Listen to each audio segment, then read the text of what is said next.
বাংলাদেশ ফুটবলের এক নতুন অধ্যায় শুরুর অপেক্ষায়। জাতীয় দলের প্রধান কোচের শূন্য পদের জন্য ইতিমধ্যেই আবেদন করেছেন বিশ্বমানের বেশ কয়েকজন অভিজ্ঞ টেকনিশিয়ান। নতুন করে দক্ষিণ সুদান জাতীয় দল এবং কোমোরোস জাতীয় দলের সাবেক হেড কোচ স্টেপানো কুচিন বাংলাদেশ জাতীয় দলের হেড কোচ পদে আবেদন করেছেন।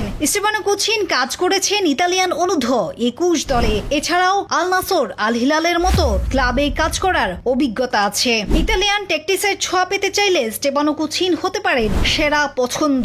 এছাড়া ইংলিশ ক্লাব উলভারহ্যাম্পটন ওয়ান্ডারার্সের সহকারী কোচ হিসেবে কাজ করার অভিজ্ঞতা তাকে আধুনিক ফুটবলের সাথে দারুণভাবে আপডেট রেখেছে। অভিজ্ঞতা, এশিয়ান ফুটবলের ধারণা এবং টেকটিক্যাল সাকসেস সবকিছু বিবেচনায় কাকে লাল সবুজের ডাগ আউটে সবচেয়ে বেশি মানাবে? কমেন্ট করে আপনার পছন্দ জানান।